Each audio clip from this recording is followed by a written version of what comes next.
पारा चनार के मरकज में वाक़े बाजार में धमाके के नतीजे में 10 अफराद जहाँ भग 40 से ज़ायद जख्मी हो गए।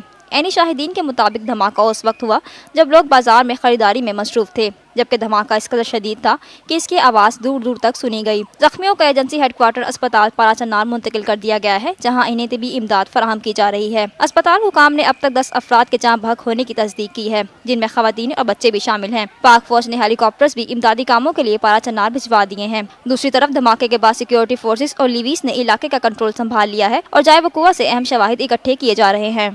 ये है TNN TV। देखते रहिए ताज़ा तरीन खबरें और एक्सक्लूसिव रिपोर्ट्स।